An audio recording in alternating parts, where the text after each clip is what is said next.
In most cases, a superhero is only as good as their supervillain. The Marvel Cinematic Universe has been strong with their superheroes, but they've been criticized for playing it safe with their bad guys. When you have a hero as charismatic as Tony Stark, you don't need a real Mandarin, right? Well, it would have been nice. That being said, there are some MCU villains who broke the mold, so here are some unconventional villains that showed Marvel doesn't always have a villain problem.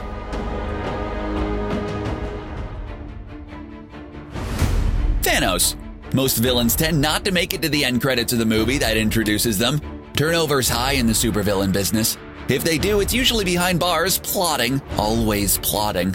Thanos, however, has been lurking around in the credits all the way back in the first Avengers movie, when someone tried to tell him courting death was a bad thing. Not for Thanos, though. Thanos likes death, like he really likes death. It's kind of weird. While that might be enough of a motivation for the Mad Titan in the comics, for the big screen, his motives got an update. In the MCU, he was a crusader of trying to save the universe from itself. After watching his own planet perish from a lack of resources, he decided to take the rejected reduce the population by half proposal universal. Supervillains aren't usually conflicted. They're aiming to do no good and do exactly that. Thanos knew that in most people's minds, he was the bad guy, but that's only because they didn't truly understand what was at stake. However, it's more than just a motive.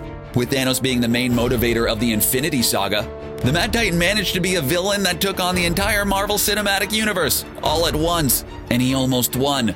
Twice. Killmonger. Of course, revenge isn't an immediate disqualifier for a villain to think that they're the good guy in their story. Eric Killmonger certainly felt that he was fighting for both revenge and injustice. More than a few superheroes share those elements in their own origin stories.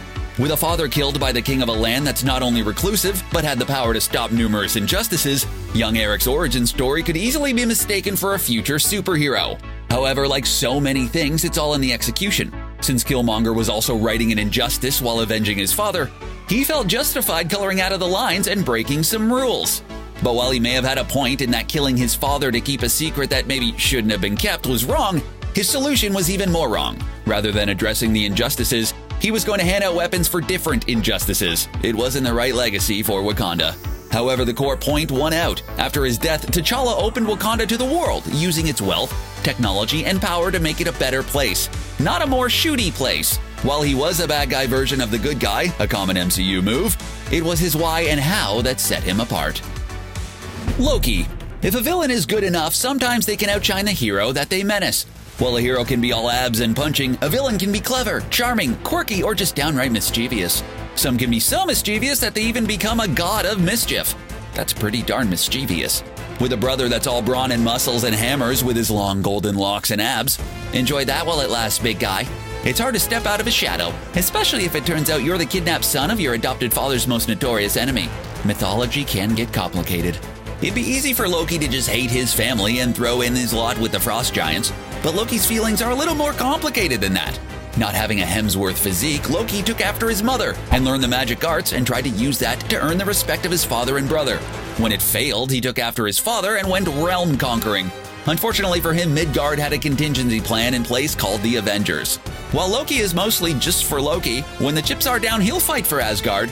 With a title like the God of Mischief, it might seem like he's bad for bad's sake, but Loki's waters run a little deeper than that. Plus, there's that smile. That damn smile. Helmet Zemo. Tony Stark may in fact be his worst enemy, since he's already instrumental in creating a few of them. While he tried to create a suit of armor around the world, the first thing it did was decide that it had to get rid of the Avengers and the rest of humanity. Eventually, they saved the day, but in the process, they made a new enemy in retired EKO Scorpion agent Helmet Zemo. His family was killed in the whole Ultron affair, and decided to do what no one else had managed to do so far, destroy the Avengers. As far as Captain America and Iron Man knew, the villain was an out-of-control Bucky Barnes. Zemo did most of his bad guy work behind the scenes. For Zemo, that was a key part of the plan. He learned from his former job that if you destroy something from the outside, it can be rebuilt. But if you destroy it from the inside, it's gone forever. Even after he was exposed, his job had been done.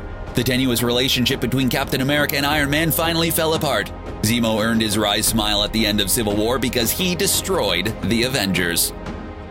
Vulture. Revenge can be a powerful motivator for both heroes and villains alike. Usually, the level of injustice makes the difference when choosing sides for the future costume tomfoolery. If a relative is killed in the course of doing something they ought not to, bad guy. If a relative was killed just going to the movies, good guy. It's an almost universal rule. Except for Adrian Toomes. Toomes was just a guy trying to make a living and run a business. And the salvage business was good once superheroes started saving the day and aliens fell to Earth. He had gotten the contract to clean up after the Battle of New York, taking his business to a new level. Unfortunately, he ended up on the wrong end of corporate influence when Stark Enterprises took the contract over in a joint venture with the US government, leaving Toomes in the wind. It's a good motivator for revenge, but the person he needs to get revenge on is a good guy, so bad guy is the only choice left. But he doesn't go for revenge, he just continues to try to provide for him and his, this time by selling modified Jadari tech. The only thing that actually puts him in the path of the good guys is an eager Peter Parker not letting things go. Talos. In the pages of the comic books, the Kree-Skull War has raged on for centuries. As anyone would expect in a conflict like that, it's hard for any one side to be considered the good guys anymore. It's a conflict that involves two galactic-sized jerks fighting it out, and the rest of the universe is just caught in the crossfire. This has led to events like the Secret Invasion storyline, where a lot of people turned out to be Skrulls. Of course, that's because the Skrulls can shapeshift. When the Skrulls hit the big screen, the expectation was that they were going to be the bad guys, and that's certainly what Carol Danvers thinks when she chases some Skrulls to Earth. However, it turns out that Talos isn't as evil as we thought. Talos' big plan is to escape with his family, helping him make the transition from bad guy to good. Of course, just like Ronan the Accuser is a Kree who wouldn't let things go against the Nova Corps, there are probably still Skrulls out there wanting to fight. Hela. Thor doesn't have the best luck when it comes to siblings. His adopted brother has plotted his demise on more than one occasion, as well as faked his own death. By Thor Ragnarok, Thor finds out that his brother has been sitting on the throne posing as Odin while exiling Odin to Earth. Finding out that his brother was impersonating their father was really only the beginning of his problems.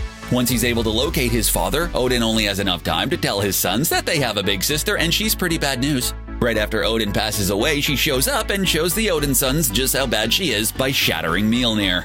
Hela gets straight to work, hijacking their ride back to Asgard and sending them to Sakaar before dispatching Asgard's best defenders without breaking a sweat. Even when Thor's able to return with his old pal Hulk and his new pals Korg and Meek, Hela's unstoppable. After she shrugs off the best lightning bolt he can manage, he has to sacrifice the one thing he was trying to save, Asgard.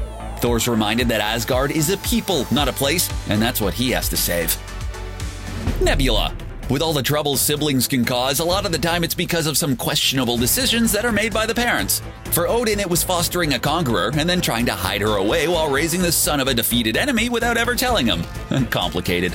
However, he's got nothing on Thanos. While he might have some competition with Ego as the worst dad in the MCU, it's a strong showing. Thanos' children are made up of the orphans that he adopts after destroying half of their people. In order to get the best out of his two daughters, or so he assumes, he pitted the two against each other, with Gamora getting the best of Nebula every single time.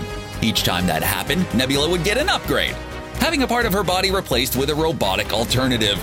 The Guardians of the Galaxy end up being made up of people who have a beef with Thanos, and Nebula has a pretty big one, but she also has a beef with her sister, who Nebula thought liked the constant competition. After trying to smash a spaceship into her stepsis, they were able to realize that what they had in common was a strong hatred for one Purple Ridge Chin Titan. Kingpin. Over in the dark end of the MCU on Netflix, things were a little less black and white, and the right thing to do wasn't always the clearest. It turns out that Adrian Toomes wasn't the only one affected by the wake of the Battle of New York.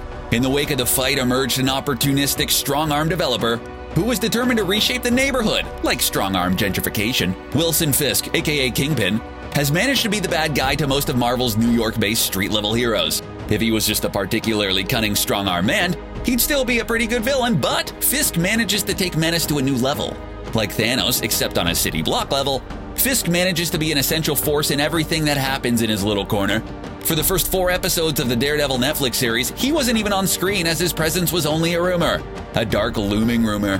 When we met him, he seemed so calm, almost shy. That's until you embarrass him in front of his girlfriend. After that, don't let him get the door for you. While he has the same outsourcing tendency as Thanos, Kingpin can conduct a master class in manipulation. Kilgrave. Often a supervillain will have as complex an origin story as the hero. Science accidents, personal loss, injuries, and much more can grant powers and give the villain a motive to do no good. But the impulse to do good once you have superpowers might be a bit rare. When Kilgrave found out that he had the ability to make people do whatever he told them to do, he immediately abused that power. Unlike masterminds and revenge seekers, Kilgrave is just pure ID. When he encounters a woman who can also do extraordinary things, he's found his ultimate plaything. Jessica Jones is able to break free of Kilgrave's control, and that makes him even more dangerous. It's a man who literally no one can say no to, finding the one person who can. It makes for a much different kind of superhero story. Kilgrave doesn't have a master plan, a plot, or a device he needs to make him happy. He just wants the one thing that can say no to him. It's a much darker kind of villain that we have yet to see on the big screen. Those are just some of the Marvel Cinematic Universe's most unconventional villains. Who's your favorite MCU villain? Who do you think truly broke the mold? Let us know in the comments, and while you're at it, why not subscribe to CBR to stay up to date with all our videos? Thanks for watching.